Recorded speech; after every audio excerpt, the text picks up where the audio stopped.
Hey everybody, and welcome back to another episode recap of The Last of Us. I am Wade, aka ProfNoctis, and with me, as always, is Evan, and we just finished watching The Last of Us Season 2, Episode 6, and I'm just going to kick us right off with this one. No time to dilly-dally, as you were, because this episode was that good. In my opinion, Evan, and we're going to get into all the details, viewers, audiences, last week I was a little critical of some things that were going on in this season. Yeah. This episode, in my opinion, is not only the best episode of this season, but it may be the most poignant and best episode of the entire series. And so I'm coming in hot on this one. Literally just finished the credits a second ago, so I'm still really high on it. But I've got a lot of great things to say about this episode 6. What about you, Evan? Where are you? A lot of emotional payoff in this episode. I don't think you were critical so much as you opened the door to ask some questions. When we watch a TV show, we don't get to watch the entire series, and they let things linger from episode to episode so that maybe we would reflect on things. And as we reflected on them, we said we would like for this to resolve well, and if it does, we'll feel pretty good. But it's feeling pretty unresolved, and we're running out of time this season, so we're kind of getting a little nervous, and I think that they loaded the clip, if you will, on some emotional payoff for this episode. Well, that's exactly right. I mean, for those of us who have played the game, we just love this story so much. Many of us do. And we just know there's so much in this. And so we're like 7 episodes. There's so much ground to cover to hit a natural stopping point for this particular season.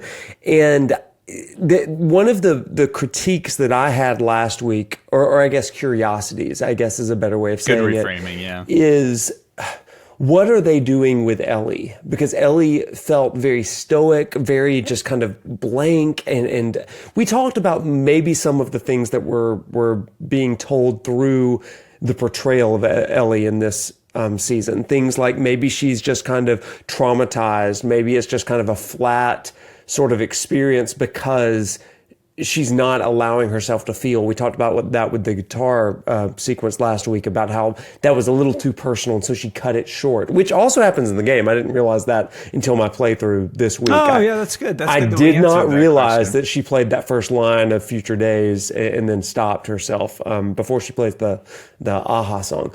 But this week helped me remember there was a time when Ellie was lighthearted, and it was a time when she was joyful, and she woke up with a smile on her face, and she was joking and jovial. And she had a book of jokes. She had a book of jokes, for crying out loud. And that entire sequence, at the end of last episode, and the first half of this episode, you get old Ellie back. And so that, to me, kind of reframes the whole season. Of there was a difficulty in distance between her and Joel emotionally, and then with Joel's death, she's just numb. And so I think that we talked about the people that Ellie is played alongside in each of these scenes. They almost carry the scene in a lot of ways, but it's because Ellie is just numb in all of this, and she is bent on revenge, and that just is such a stark reminder in episode 6. At least that's the way that I took it, because you get the old Ellie back. And it was refreshing. It was good. So let's talk about the structure that they used to tell that, because basically what was happening in the scenes before, throughout the first 5 episodes, is that they would set up this scene and ask a lot of questions and create a lot of tension that was somewhat unresolved from the characters. And the episode would end, and that part of the story felt a little unsatisfying. So if we talk about the structure of this episode takes place in a series of flashbacks that essentially cover each year of their lives, focused around or about the time of Ellie's birthday every year, and her and Joel's relationship. And each of those scenes, and I think more and deeper analysis will be done at another time, each of those scenes probably connects to some of the questions that were lingering from each of the episodes and scenes for the first 5 episodes leading up to this. And so as we walk through these flashbacks, we get a lot of the answers to some of the questions that maybe we've had building up, and they build on themselves as well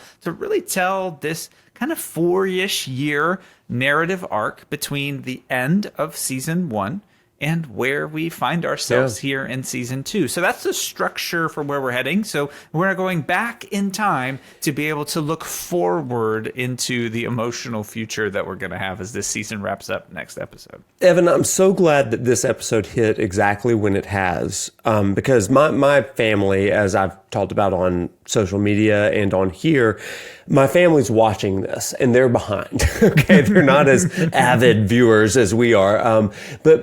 So a couple weeks ago, my sister-in-law texted me and she was like, "I can't believe Joel's dead." And I'm like, "Yeah, well, hold on to your hat." And then today, literally today, I'm doing some sanding. I'm about to go to the pool. I've had a busy day, and my mom texts me and she says, "Season 2 is about to do us in." And she was halfway through the episode of episode 2 of the season. Mm-hmm. And she said, "I am on pins and needles." And so my mom's just texting me, live texting all of this. And then finally she says, "Why are Joel and Ellie mad at each other?" And then she was like, the next text I got, I didn't respond to any of this because I didn't want to lead anything. Sure. She said, "Is he actually dead? Is he actually dead?" And so I called her. All right. I was like, this feels like a good counseling. You're a good sort son. of moment. Yeah. I was like, "Mom, how are we?" And she said, "Is he really dead? That was a dream, right?" I was like, "You need to watch episode 3. She said, "Well, I fell asleep." Like it auto played. And then I just saw Ellie was angry. And I was like, "Okay, well, you need to back it up." She just had all of these questions. She was like, why is Ellie so mad at Joel? And she said, "Who is this other girl?" And she called her a lot of names. And I'm not going to repeat those for our stream. But she was like, "I am so mad. Like, why is Ellie being like this?" And I said, "Mom, I don't know exactly, but I think episode 6 is really going to explain a lot of this." And I'm so glad it did, because now I can say to my mom, keep watching, all will be revealed. Yes, because we didn't know. We didn't know. And that's the beauty of having the story in my framework and having played the game, but having family that are not gamers. And so they're experiencing this and it's hitting the same way it did for me when I played the game, but in a brand new way. Now, that said, this episode hit me differently than it did back 5 years ago. And we're going to get into it now. So, well, let's talk about the past. In our cold open, we get... We get Joel and Tommy as children. The episode opens. They're having some sort of argument or discussion, really, about something intense that has transpired. Evan, live update. This is even though we have pre-recorded this. Hold on. Can we do the news ticker? Beep, beep, beep, we have to live update. My mother has just texted me, everybody, and in all caps, she says, "I hate this show."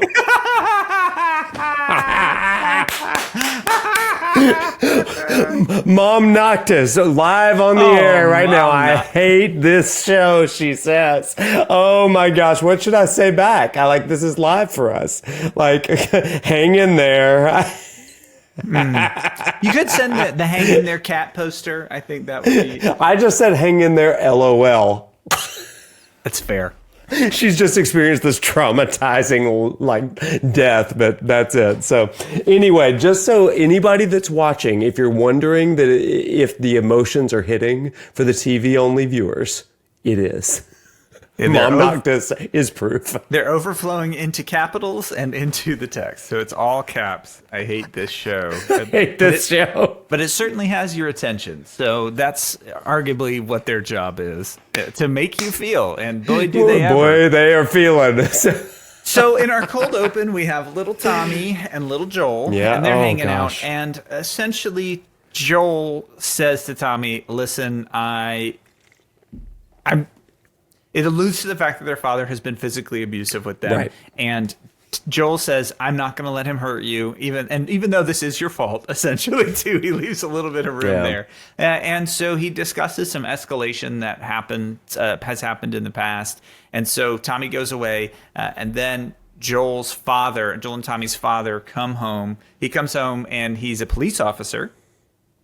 And he kind of walks in, and there's a lot of tension in the room. And they have this very frank discussion. And for the sake of time, but not to brush past anything, they connect about some of his father's past a little bit, and his dad grabs him a beer, which is wildly inappropriate. Well, he sees him as an equal. Yes, right? it is. I mean, it is. But the whole time I'm just like, one, don't treat your kid like that. Two, okay, now you're giving him a beer. But I think you're right. So why don't you take it from here? Because I think that you have some perspective on that. I mean, it really just, like, I don't condone underage drinking, obviously. But it was one of these moments where I was like, is he going to hit Joel? And this makes Joel a hardened sort of person. Joel's already hardened at however old he is here. Yeah. But at this point, his dad sees him as a little version of himself.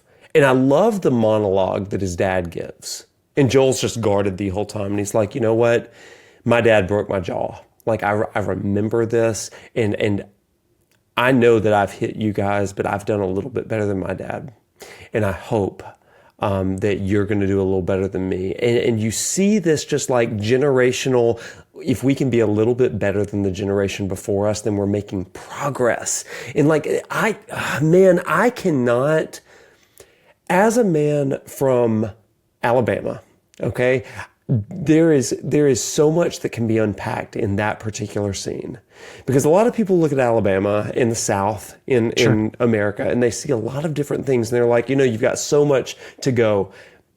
For me, growing up, it's always been that sense of Joel's dad. If I can be a little bit better than the generation before me, and then the generation after me can be better than mine. And it's that way of progress, Yeah. And so that to me was really poignant. And it was in Austin, Texas, which is, I guess that's still the South, right? Yeah, Texas is very much the South. Texans, very much the South. You are the South. You're good. It's okay. But it is this idea of legacy, right? And we hope that the group that comes after us will be better than us. The thing that hit me most about this, it was just such an Easter egg and it happened so quickly that you could miss it, was Joel's dad's watch. And it's the same watch that Joel has, and it stops working in episode 1 of season 1. Right. Sarah fixes it, and then, it's still broken, but he wears it. And now it's not just a memory of Sarah, but it's a memory of family. And so he can't part with that. Family is a huge piece for him, and it's a reminder of be better than the past.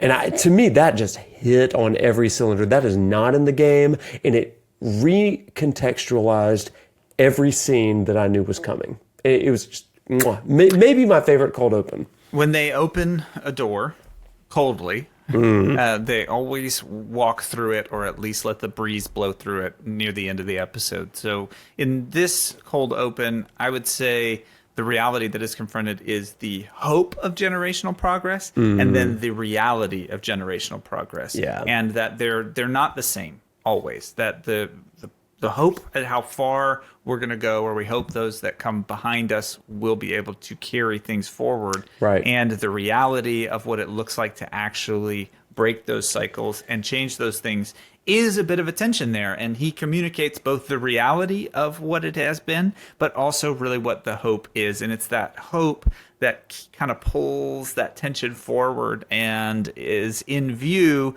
but isn't always attained in the way that we would want. And I think it's well expressed here, and it's challenging to view and listen to, and it's challenging to experience. This is a very common situation for most families. There's some idea, whether it's something that's as destructive as this violent situation that they've dealt with in Joel's household, or whether it's some other form of progress. There are things in our life that are universal, that are part of our family of origin, that we look back on in our past and we say, when I have the opportunity to do it differently, this is something that I want to do differently. And that's universal. So the show, I think, does a really good job framing whatever that is for you as then the center point of what they want you to experience throughout the episode. And so I would agree it was a really good cold open, because it really opened the door, and then it kind of got out of the way pretty quickly as we move into these flashbacks.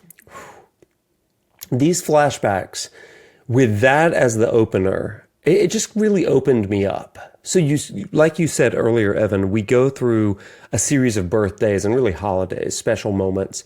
And that first birthday of Joel making the cake and What was it? Trading Legos with Seth in exchange for all of the materials.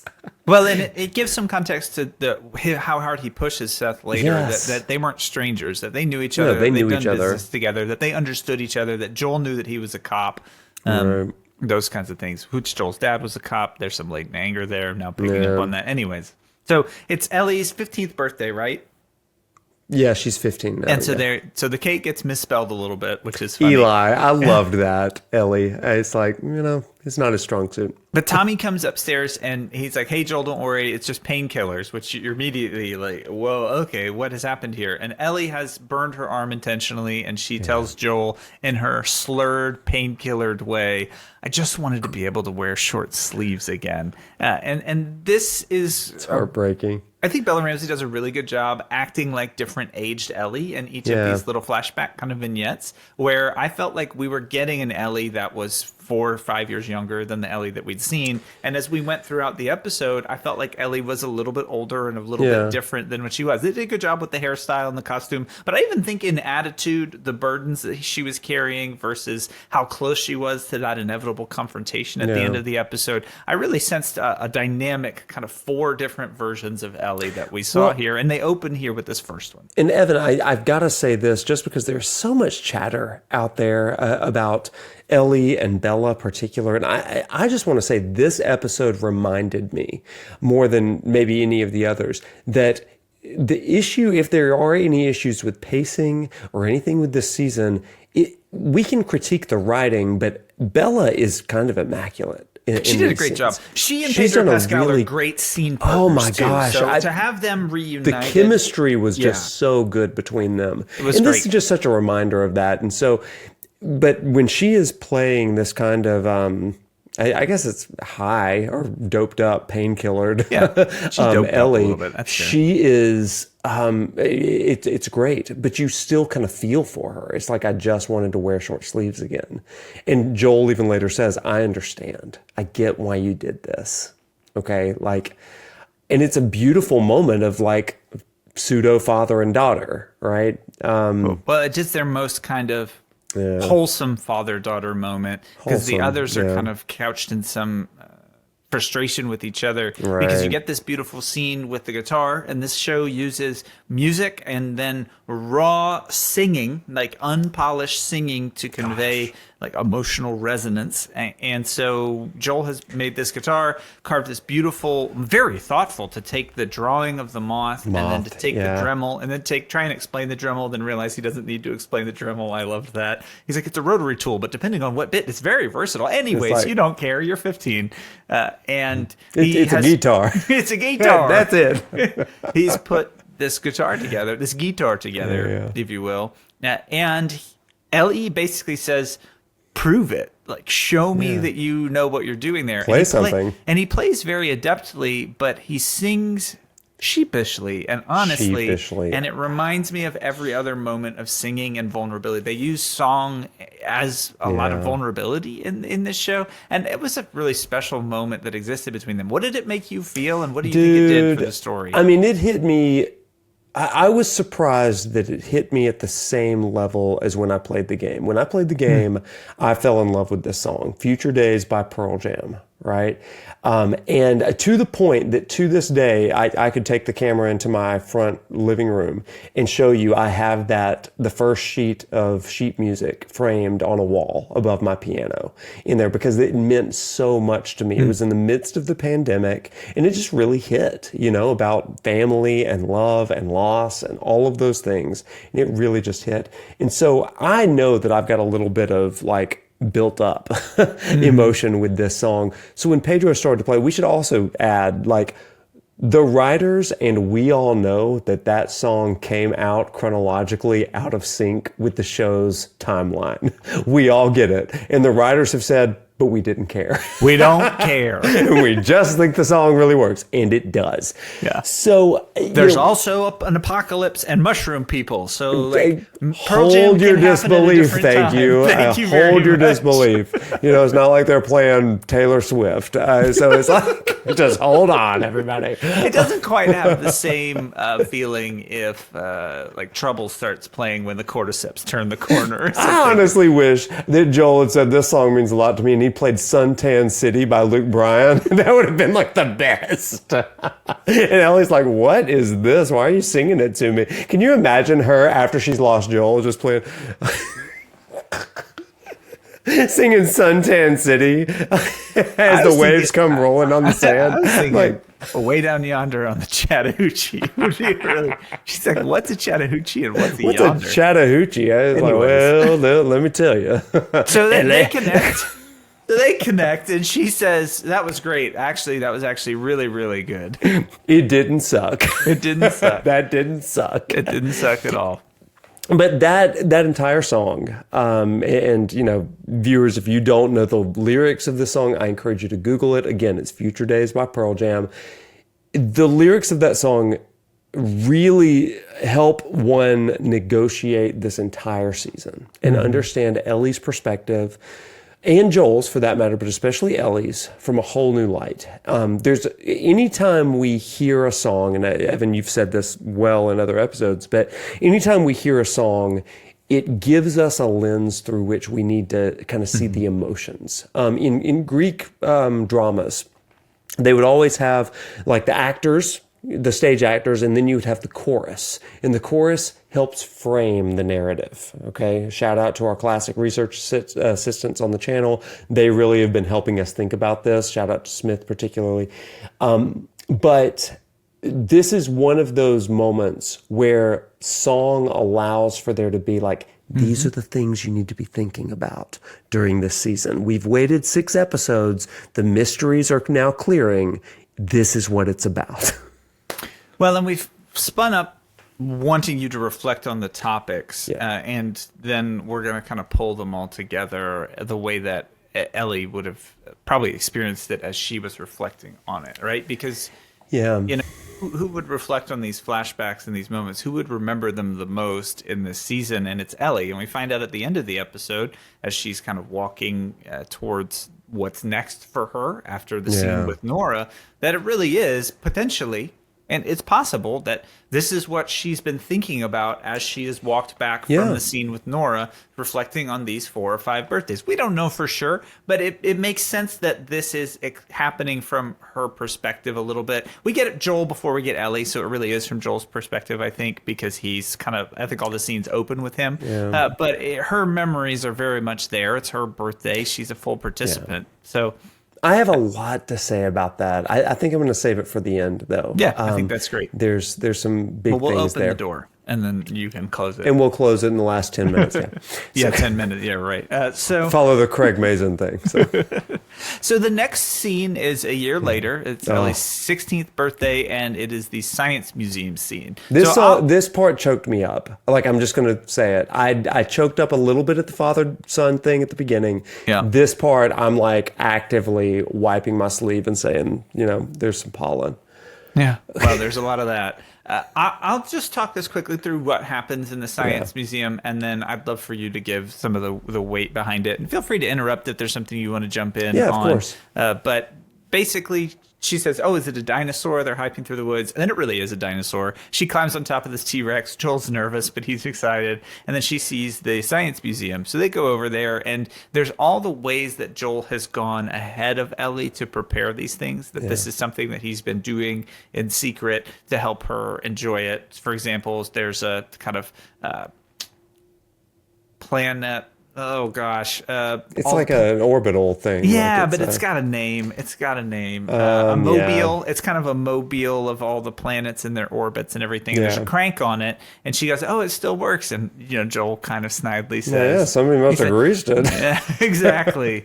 And so it's all these ways that he has gone before her to curate these experiences to allow her to have this special moment for her birthday, and it culminates with her getting an astronaut's helmet, jumping into a space capsule, and then Joel has a a cassette tape that he puts in her Walkman, and it's the countdown from who knows where he got it. This is a very iconic scene from the game, and they kind of share this moment together, and Ellie imagines herself going into space, and she, for once, is not stuck in the apocalypse. She's able to be just kind of emotionally and mentally free to use her imagination to really blast off of the circumstances that have experienced, because she comments earlier, because I've had a really normal teenage life here. So this scene, obviously impactful in the game, but very impactful in the show. What was it about it that made all that pollen show up in the air? I know. For me, it was just the realization, like, this is the moment that Joel made the decisions he did for. You know, he saved Ellie for this moment, because this is when Joel and Ellie have the purest of love for one another. There's nothing really held back. Like, it is, Joel is getting to be the dad that his dad always wanted him to one day be. Right. And he's capitalizing on that, and he's doing everything right. And Ellie is just welcoming it with open arms, and the recipient of it. And to see, I don't know if there is a greater love and satisfaction in the world than giving someone you love something you know they'll delight in. Like, it's the difference at showing up at a girl's door with flowers, and she's like, oh my gosh, thank you. And you say, well, it was my duty to do that. Or to say, it is my pleasure to do that. And it really is a pleasure to give that sort of experience to someone else. And that's what you see in Joel's eye. And there was something about that was just like, this is the kind of love that I think all of us fight for. We want to have that sort of experience. And, you know, we're lucky if we get it once in life, you know, but then to have this, for Joel, to have it again after he lost it, oh my gosh, that is the thing that I think got me a little bit misty, because it's like, gosh, you can come back from the worst thing.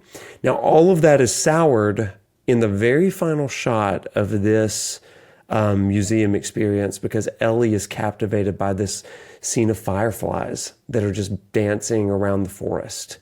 And Joel looks back and is like, hey, you coming? And she's like, yeah. And then it's just like this small sense of foreboding. And so it is, for me, it was bittersweet. Like, it's the sweetest moment, but then it's like, but there's a little bit of a lie that is unaddressed. And that's the problem with this. Beautiful tension. Yeah, it captured for me those moments that we do have with people that we love. Yeah. And I think that there's a difference between people that we like and then people that we love. And there's different ways that we love people. But you can move from, like, I like this person to I'm experiencing love for this person in these just pure, unadulterated moments of joy. And time slips away a little bit. And it does feel like a bit of a leaving of the earth. You kind of become unmoored from this, like, terrestrial emotional plane, and it feels like an elevation. You feel lightheaded, you feel lighter, you aren't thinking about those little lights and memories of your past that come back at the end, and those moments get wrapped up. But hopefully we've experienced some moments like this with other people, and to capture that in this show, in the apocalypse, in the fleeting nature of it. It is fleeting. It's this special place. It's this special time. They're not going to have it again. There's a special set of circumstances, and they both appreciate it for what it is, but it is a little weird when it ends, like you say. It does. Nonetheless, the beauty of that flashback is potent. And I think that my hope, like, this is the goal, to put it into tangible terms. You know, don't necessarily replicate the astronaut sort of thing, but I hope that everybody would find... Don't steal Yuri Gagarin's helmet. Find somebody that could order your order for you and surprise you with it because they know you that well, right? It's like, I got you the sandwich because I know that this is your sandwich, right? And it's that familiarity and the combined with the thoughtfulness that really is worth doing, you know? Be that person for somebody else. And what would it look like to be that person for somebody else, you know? Like we put a lot of emphasis on the like love stuff and like the responsibility of being a parent and all this stuff, but it's the little things that all add up to those memories that are worth flashing back to. Ooh, that's really well said. Well, we go to our next flashback here and we get to see your favorite character again. What does Joel want from Gale in their conversation? Why is Gale showing Honestly, back I up was all of a sudden? when you said my favorite character, I was like, gosh, Kathleen. Right? It's like when she's back, and that's why I kind of went silent. I was like, I'm not going to say it, but I have to. It's Kathleen. No, it's Gale, and she has returned, and I love her because I feel like I am her. You know, like it's just the. Am I Lucy from the Peanuts with the doctor is in sign? Like, okay, have a seat. Yeah. My office door is open. Come in, students. I love them all. She's reading a book that we won't talk and linger on too much. I actually said I wasn't going to talk about it. But I think it's important. She's reading a book called Earth Abides. Which is, from my understanding, a bit of the inspiration for the story. It's about a post-apocalyptic scene where the society has to rebuild and use kind of some more rudimentary. They go back in time a little bit. Not quite Planet of the Apes-esque, but I don't think it's particularly too far off. I haven't read it, but I thought that was a nice touch. Yeah, you know, and for viewers that may not be familiar with this, the game and the lore and all that kind of stuff, Earth Abides and Cormac McCarthy's The Road had a baby, and it's The Last of Us. Okay, that's what this all is. And I do think that that's just a fun Easter egg. I don't think it has super hidden meanings, but she's reading that, and then Joel interrupts for a counseling session. Joel wants to know about what butterfly means, new life. No, a moth. I know. Well, he's misappropriating everything to a butterfly because it's what he wants it to mean. And so he asks change about and the growth, moth. right? Yeah. And she's like, no, moth is death, but nobody believes that phony baloney anyway. See ya, nyuk, nyuk, nyuk, nyuk. Yeah. And what's funny about moths is the way that I've kind of learned, because I'm one of those hack doctors that actually did have to take a dream class. I was like, I see you, Gale. Okay. But one thing about moths is symbolically, it can mean death, but also it is one that dwells in death that is looking to be attracted to something worth living for, a purpose or light, right? That's why moths are drawn to light. And that's kind of what we see with Ellie in this season. She is in the midst of death, but she's looking for a way out of that. And so I think that it's really kind of beautiful in that respect. And then maybe carnal and savage in other ways. Well, I mean, I think it's a good framework there. So let's talk about this, where this story goes from here, right? Yeah. They check in with Gale, and then Joel comes back home, and it's teenage time, right? That's our next one. Oh, man, and so it is. he learns a valuable lesson of knocking, and just because you knock doesn't mean you get Doesn't to mean open you the door open. right away. You still have to be invited in, and Joel is... this scene, to me, it really was that tension. You often call it a renegotiation of what it looks like to transition and that kind of in-between space from our teenage years to our adult years as we are establishing ourselves and who we think that we maybe want to be, but we're still present either in the home of our parents where we're dwelled in. And there's this moment that happens where our parents kind of move towards more of our peers. We move into more of an adult relationship with them. And there's lots of moments like this that illustrate just how interesting those can be. And it's not about if we're going to have these moments where we kind of are trying to individuate a little bit and grow up on our own with our parents. It's just kind of when and how we're going to manage them when they happen. And the characters negotiate it pretty well, I think, as they kind of figure out that they're far apart, but they work their way back together here, Ellie is in the midst of pretty much all the teenage things all at once, as Joel says when he opens the door. What did you think about the framing of this scene, and what does it say about them as characters and just the commentary about growing up a little bit? So the scene that we got just prior to this with the astronaut birthday, that's the ideal vision, and it is the reason why Joel did what he did at the end of season 1. That's the future he wanted. This is the reality of that. And the reason that I say that is because everybody that's ever raised a kid has a dream for that kid.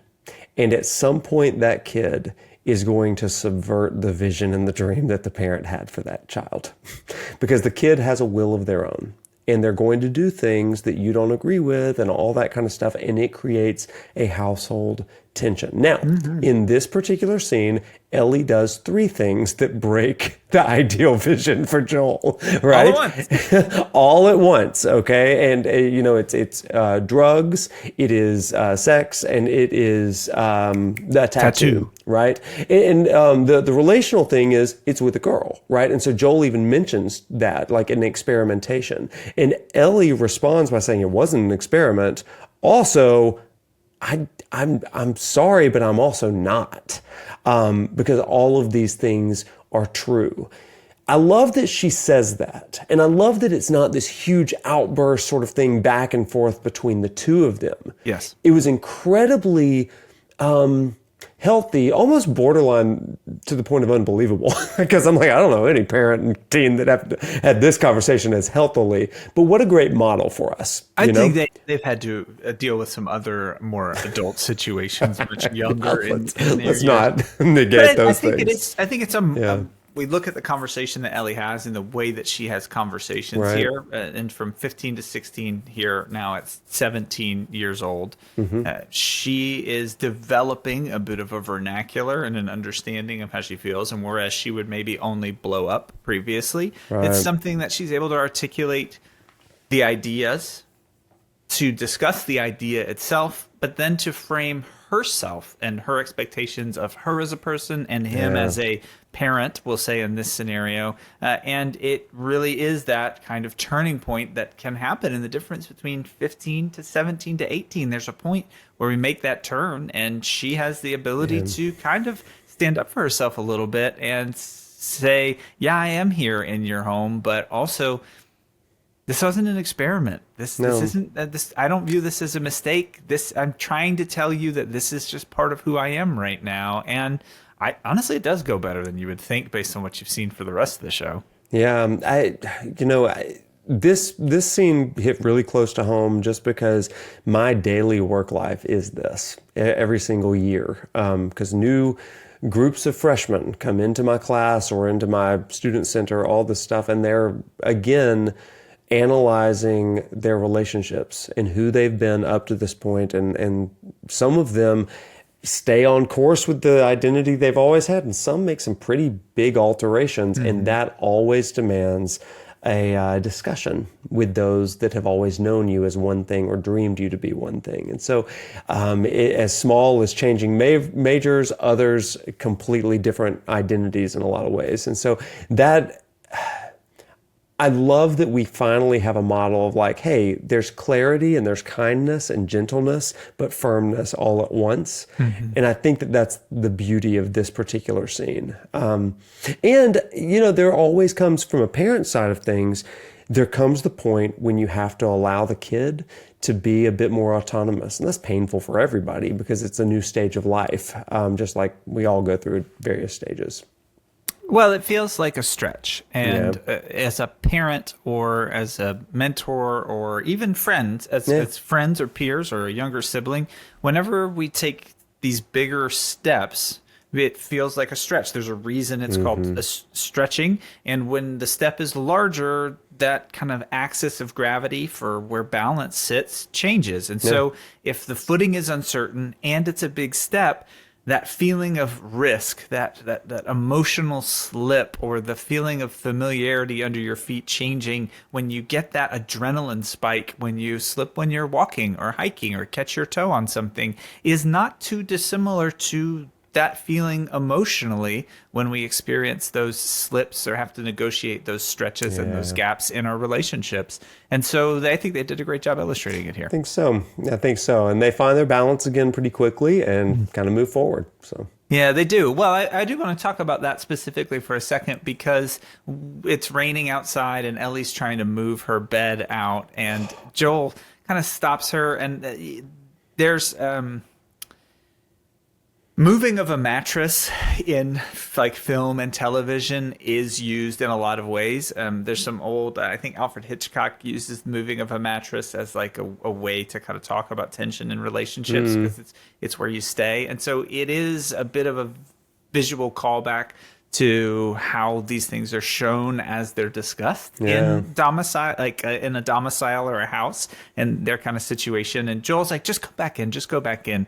And he says, you know what? I think you probably do need your space. Just give me a few days to fix it up for you. And it is this nice resolution where they're able to express what their desires are, but Joel shows that he's also been working on his ability to communicate as much as Ellie. And so as they both worked on that together, this is a really nice moment. Just because there's tension and disagreement doesn't mean that things are bad. It's oftentimes really good when we're able to kind of reconcile and resolve some of that. And I think there's some just really sweet resolution in this scene.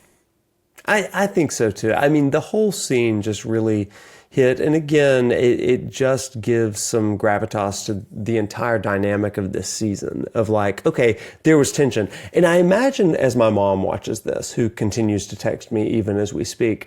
Are we in lowercase yet?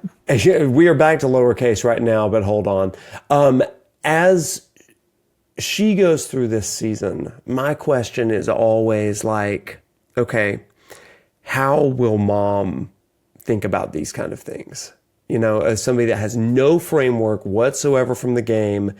In this particular scene, I think that she's going to really be like, okay, gosh, that is a really great moment. And I bet that she could hearken to times when I was being, you know, trying to assert my own autonomy. And she'd be like, we had that mattress conversation and things like that. Yeah. Going through. I hope that it kind of resonates. And it also is a question of maybe this is the reason why Joel and Ellie are distant. Because each scene is like, maybe that's why they're distant. And then the big reveal is at the end. But we'll see. I'll let you know next episode. Well, once again, this scene makes us all call back to a pretty universal human experience that we've all been through. Most of us has been through it on one side, and for those of us who are parents or mentors for others, there's maybe a chance that you've experienced it on the other side as well. So I think that that's a great moment for reflection and a good framework that they put into this episode. Things are stepping up here in our next flashback, though, as we start to wind towards the end of the episode. This flashback starts off pretty positive. A surprise on the birthday because congratulations, Ellie. Get your gun. We're going on patrol. Ellie, get your gun, as they say. Exactly. And so they go on to patrol and they're kind of working their way in and they get a distress radio call. What do we take note of before they get this distress radio call? And then talk us through what they find when they arrive at the scene. It's going to be safe. Joel's fine with Ellie being there. There's going to be danger. Joel's not fine with Ellie being there. That's basically what it is. And she's like, I'm not your kid. I'm your partner today. So let's go. And so that's what they do. And it harkens back to what they used to be. Right, when she was cargo and he was the smuggler. I was actually thinking this. I because of the framework of the game and the way that the game is paced, I played through this episode before the episode, and I'm actually playing the Nora episode after this episode this upcoming week. But because of that, I remember I was playing just the other night, and I said to myself, "Man, this is just like the first game. It's Joel and Ellie back again, and it feels so good to have this dynamic back." And that's what it felt like for a moment in this episode. It's like, okay, yeah, you remember how it is. I got your back, you got mine. Like, it's that whole deal again. With back to season 1, the greatest of days. And then they realize that this is somebody they know, and it kind of changes the dynamic yet again. So it really does. Gosh. Now, this is brand new stuff when they come across Eugene. Eugene married to Gail, also the owner of a large, would you call it a dispensary? Yeah, I'd say it's a growery of a grow farm, if you will. A grow farm, if you will. A nursery. Yeah, where Ellie and Jesse had been in episode 2 briefly. We see Eugene here, and there's some indication that things have not gone great as a horse flies out of the mist dragging a body. Sure. We know that we're not headed in a good direction. And Eugene is standing there with his hands up, and they're like, have you been bit? And you could see him contemplating if he's going to be honest or not. And he's like, yeah, you're going to find that anyways. Looky here. I have been bit. And they're saying there's some debate on if he has time. He just wants to say goodbye to his wife, to Gail. And to the point that he's going to assert himself, he draws his weapon and points it at Joel. And Joel and Ellie have him at gunpoint. Ellie, not so much at gunpoint. Joel definitely has him at gunpoint. And it's very clear that the slide is back and locked, so he's out of ammunition. It's not going to be a dangerous weapon here. But I thought it was a clever way to show how serious he was, and then how quickly he had to submit to the fact that they were just going to determine his fate here. What is the negotiation that happens here? What does he want? And before we talk about the choice that's made, it's an interesting scene and dynamic. We learn a lot about these characters pretty quickly. He wants to see Gail, and he wants to be able to tell her that he loves her, but also to receive that from her. You know, I mean, he wants his final moments to be good ones, and isn't that what we all want? Ellie serves as this mediator between Joel, who is hard and fast, like it's black and white, and this very human response here. And Ellie says, hey, hold out your hand. Exactly what Marlene told her to do. Hold out your hand and count to 10. It's like he has plenty of time when he does that, right? And so it's like, we can do this, Joel. Come on. Let him see his wife one more time. Okay? And so she's appealing again to the very human side of this. Joel, though, has all of these fears. And so he sends Ellie off on an errand to go get another horse or something. I forget what he sends her off to do. To not be there. And that's to not be there. That's what it is. And so then he starts to lead him, quote, back to town. But that's not at all what happens. No, we get this kind of mice and men scene, and he walks him to this beautiful lake and tells him not to turn around, and they have a bit of a discussion about what he wants and really what he needs, right? Yeah. It turns into, Joel asks, tell me what you want to say. And he says, it's not about what I want to say, it's what I need to hear. And I thought that was challenging to process. It's tough to think about what your wants would be versus how quickly they would turn into needs, knowing that these final moments are winding down.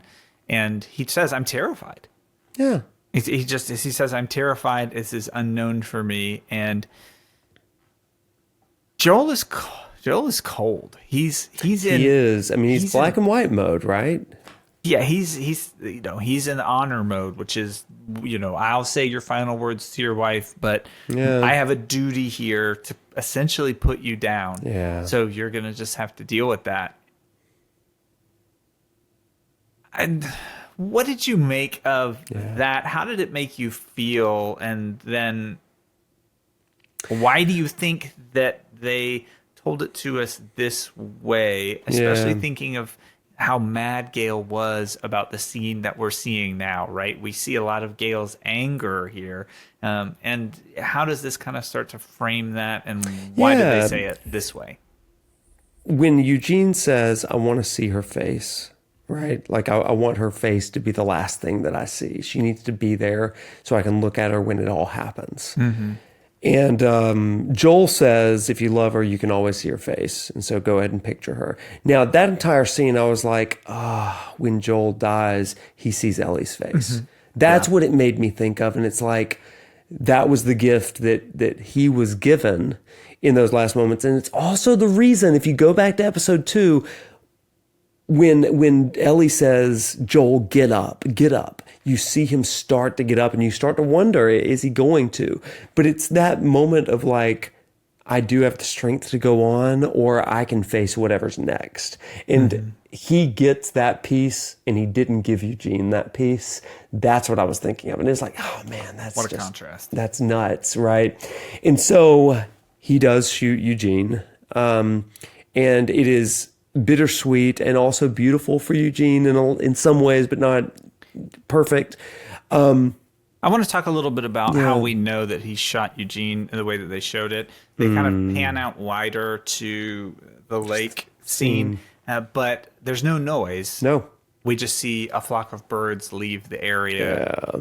And I thought that was just really Good cinematography. It was just great. good storytelling. Yeah. It really was. How can we show this in a way that just kind of conveys it without having to even hear the gunshot? It Very subtly creative. subverts expectations because you expect to hear the gunshot but right? You don't need it. And I think that anytime you can tell the story in the least direct way and just let the audience imagine because you imagine what that scene is without the gruesomeness, without all of it, and it makes it more powerful. And in The Great Escape, when they get caught and there's an execution scene at the end, there's an iconic scene where they don't show any of that. You just hear the gunshot ringing on the hills, and it just pans to these different areas that the echo is ringing. And so I think there's a lot of different ways to make those challenging moments more reflective and be able to draw your focus on just not the brutality. And I thought that was really well done. Well, the next thing that happens is Ellie shows up and he says, he turned, there's nothing we could do. And they return to Gale with the body. And Gale and Jackson, I guess. Gale sees and she collapses into Joel's arms as Joel says, there was no time. He started to turn for the safety of all this. And he had even coached Ellie, we're going to tell her what she needs to know. And that's kind of his MO, right? We're going to tell it's a need to know basis sort of thing. So she collapses into his arms and then Ellie just breaks. She says, that's not what happened. And wow, that was deviation from the game. The Eugene stuff is not in the game, but it worked. I felt better because Ellie says he said he was going to do this and he didn't. And then she tells Gale exactly what went down. Gale slaps Joel and storms off, get away from me, she says. Good slap, too. Good slap. And then Ellie says to Joel, you swore. Now, this is important because Ellie said to Joel, wait till I get back, right? And Joel says, I promise that I won't. But here, she says, you swore. Well, he didn't swear this time. At the end of season 1, she said to him, swear to me that everything that went down with the Fireflies is exactly as you said it was. And he says, I swear. And so here, she's calling to that. And she's like, you swore. And it's this double entendre of yeah, you promised, but it's bigger than that. And we find out later, it's just beautiful storytelling where she is like, you had the same look. And that's how I knew. God, just powerful stuff. What in the world? And it takes all of these episodes to build to this. And what a payoff for that. So, well, and Ellie is preparing herself to have the conversation that she has to have. Yeah.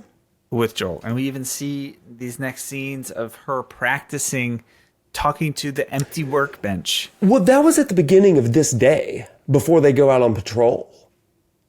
And so she had been thinking about it and then it just all spills out, which is so true, right? I love that you said that she's at the empty workbench because she's workshopping this. She's workshopping it. I love it. Yeah.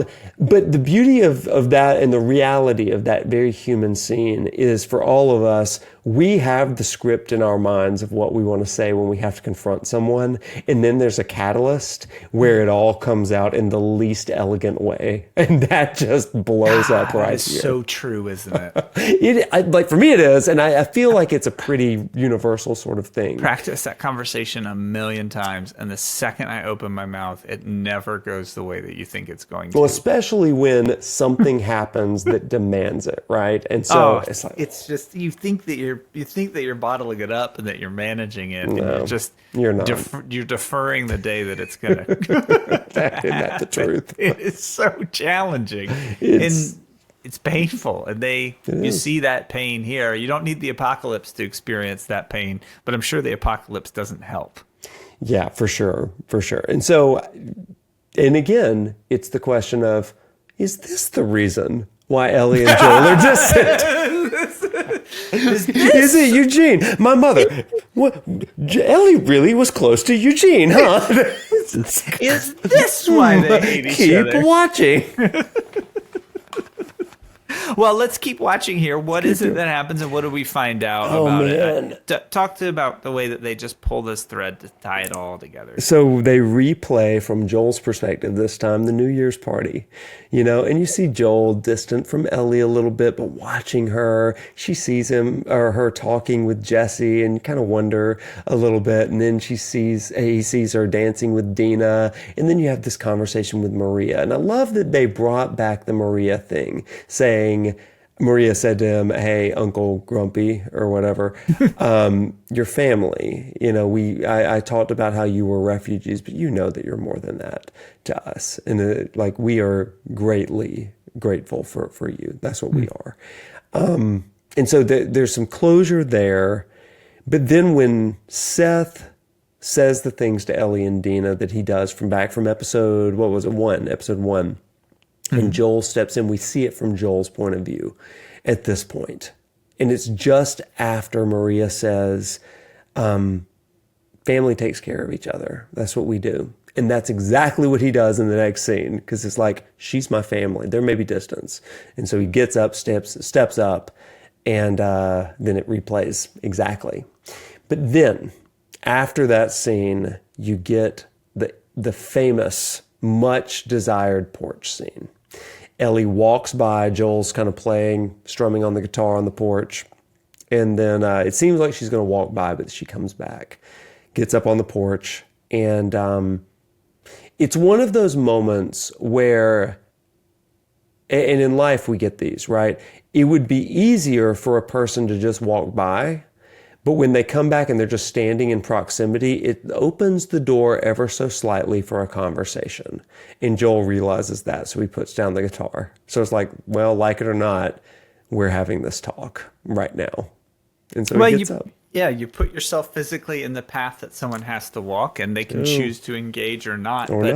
That's why you have chairs by the doors and waiting up with the light on in the living room when you're out past curfew and all of those conversations. Well, and that's it. Reconciliation demands that both people meet halfway, and proximity wise in this scene, Joel is on the porch. And so as a dad to quote a prodigal kid, from his perspective, he's leaving the light on for her. And he's available, even though he's the one in the wrong. And she could have easily walked by, and she did. And then she comes back. And that starts to recapture their relationship. So there's a lot that could be said and analyzed here. I think I'm most curious about the tempo of the way that they reveal the information and the space that is given for the processing. To me, I felt the entirety of what has been built in these moments now, because it's told the story and explored through the grief after the loss what may have been the weight in this moment. So it's able to pull not just from the past, but because of them telling the story this way, it was also able to pull from what we know in the future to add some of that additional context to their discussion, where do you even start with the way that they converse here? For me, I think that it was the slow burn backwards. Like what was most immediate. Let's talk about Seth first, because that's the catalytic moment that we're all already thinking about, but we know that it's not the main thing. There's a lot of ice under the tip of the iceberg. And so, but that's the first thing we're going to talk about. I didn't need your help. I know you didn't. That's not what this was about. Neither of us believe that. Yeah, that's funny. And then it kind of moves in. And I love that Joel initiates the second part. If Ellie started the first, he then says, so Dina, is she like your girlfriend? No. It's a kiss. It's stupid. She's dumb. I don't know why she did that. And then Joel, in a great way, just reassures her and says, I don't know what her intentions are, but she'd be lucky to have somebody like you. Yes. Which is like, oh my gosh. Because the first scene where Joel realizes that, hey, she's with a girl here, that can be taken as a whole other thing. But that's not Joel here. And that's not Joel, period. Instead, it just says she'd be lucky. And that's a beautiful moment. So again, it's kind of going halfway. And then Ellie's like, why are you like that? Like, it would be easier to hate you, right? Like, that's my words, not hers. Be the jerk here. And at that point, because she knows that he cares, she's willing to engage. And she's been practicing. She's been practicing, and that's where it comes out. Oh, gosh. And she says, I'm going to give you another chance to say the truth. And if you don't, I'm gone. Because she already knows, and she says that. It was the same look. That's when I knew. And they tell it in a way that we get her justification and her logic outside of the moment.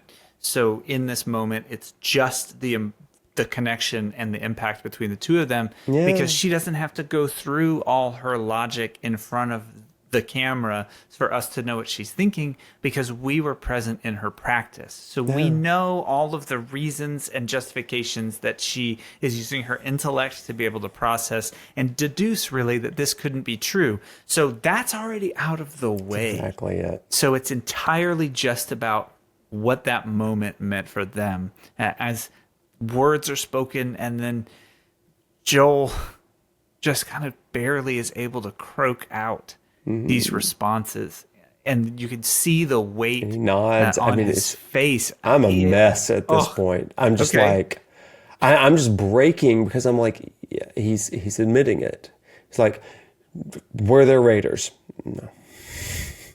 Marlene, did you? Mm-hmm. And then when he says, and I'll tell you this, if I had to do it all over again, I would do it in a heartbeat. And she's like taken off guard, and he even responds, I wish that I had written down the exact phrases, but he says something to the extent of,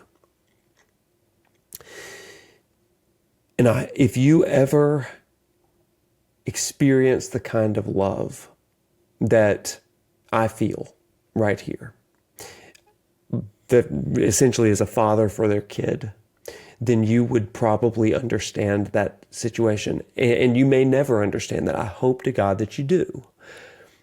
And if you ever do, then I hope you'll make decisions a little better than me. And that's when I was like, okay, God, I can't take another second of this episode. Because it was just like, it conjures up so many emotions.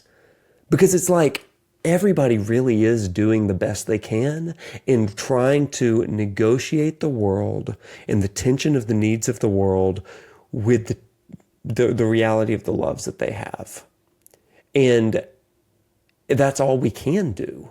And we're faulty and we're flawed, and we're going to make great decisions and terrible decisions. And hopefully in the end, somebody else is going to take the baton and run with it, you know? Where we're not going to ever fully realize everything that we hope for, but we do hope that we've gone a little bit further, and that somebody else could go a little further. And that's progress. It's hope versus reality, and the need for both. We have to engage with both the hope and the reality, and they do this here in such a meaningful way. It culminates in Ellie communicating kind of how she feels what she wants to do to move forward here. She has everything that she needs to be able to move forward here. And this part hits me really, really well because I've had very difficult conversations with people in my life in the past where they had wronged me, or I felt that they had wronged me in some significant ways. And there was a distance and a rift between us. And reconciliation simply was not possible as long as they were in denial of what I knew that they did. And so when they finally and I were able to talk openly, and I was able to ask some similar questions of Ellie of like, we need to come to an understanding of like, not denial, not excuses. You did this. I love what Ellie says when she has that sort of thing, because it just really resonated as real to me. She said, I don't know if I can forgive you of this, but I'd like to try. But she sits. She said, I don't know if I can forgive you for this. Double pause. Triple pause. Yeah. And you see Joel begin to break at that moment. Like, and I understand. Like, I get it. He is pre-accepted it. He's pre-accepted it. And then she says, but I'd like to try. And that is the part where it's like, and that's it. And so why is she bent on revenge toward Abby? Flashes back to her returning to the theater after what she had done to Nora. Well, it's not just because Abby killed Joel. It's because Abby robbed her from the opportunity of reconciliation. She stole that possibility from her. And it doesn't mean that Ellie's right, but it does mean that Abby did something that Ellie perceives as irreplaceable, irreparable. And so she lives in that lingering of like, what if? So, and that's hopefully, and I hope for my mom, we'll update next week. I hope for my mom, it contextualizes what Ellie is doing. I hope it does. Now, if not, we're going to continue to talk and I'll get more all caps, but we'll see. To me, the episode ended and I was just like, this is why I love this series. Because it's human. Was there a clicker at all during the entire episode? I can't remember. We had a bite, but this was so human. And that's what I love about this. It's the relationships. The apocalypse is a backdrop. Because, I mean, look at the real life conversations we've had based on this in a zombie show. And I love that about the show. This is the show at its best. I think the patience paid off. Thank you, Joel. In this scenario. Patience, as he says. I think it did. I'm interested to see where we wrap next episode and what that weight and framework is going to be for that next season. But we really we dredged up a lot that had been kind of brewing and sunken to the bottom of the river, if you will. And it was really pulled up in totality here this episode. We gotta say also that this episode was directed by Neil Druckmann, who was in charge of the game. And I think that he did a masterful job. He's always been kind of a creative head with Craig Mazin on these episodes, but this one he took the director's seat. And I hope that he gets lauded and awarded for this one because it was a beautiful episode, just deeply meaningful. I would put it up there with Bill and Frank for me personally. Wow, that's high praise. High praise because that's like peak for me, and this may have surpassed it. Wow. Well, as we look towards next week and wrapping everything up, what does everybody need to know? And thanks everybody for your time and next week. is our finale of the recap series. How nuts is that? What a journey! It's a certain time of the year too. I can't believe it's been this many weeks. Oh, it's crazy. So I mean, we'll be back next week, and we're going to talk Last of Us. And I mean, maybe we'll be back in season 3. I don't know when that's releasing. 2-3 years from now, however long it takes them. They got a lot of ground to cover with season 3. I'll tell you that. So it's going to be a while. But in the meantime, we've got next week, but make sure you stay tuned for a lot of our summer stuff. Subscribe to the channel and stay in touch. We do deep dives on video games and talking about media apparently now, and maybe Magic the Gathering card games in the future as well. We've got all kinds of stuff coming up soon. So we really appreciate you being on this journey with us. We've got one more episode left, but thanks for being a part. And remember to like, subscribe, comment in the comments under this video. That helps us out a lot. And it also helps us stir up some conversation. If your comment is really cool, we may bring it up next week because it really gets our minds turning. So feel free to do that. And that's pretty much it. We are going to be playing this episode of The Last of Us Part 2 on stream on Tuesday or Thursday this week as we get into it. So just stay tuned on Twitch for that, and then the replays and reloads up on YouTube. And with that, Evan, I think that pretty much does all the housekeeping for us. So with that, everybody, walk tall, my friends, and when you are lost in the darkness, remember to look for the light. We'll see you next time. Bye-bye. Bye.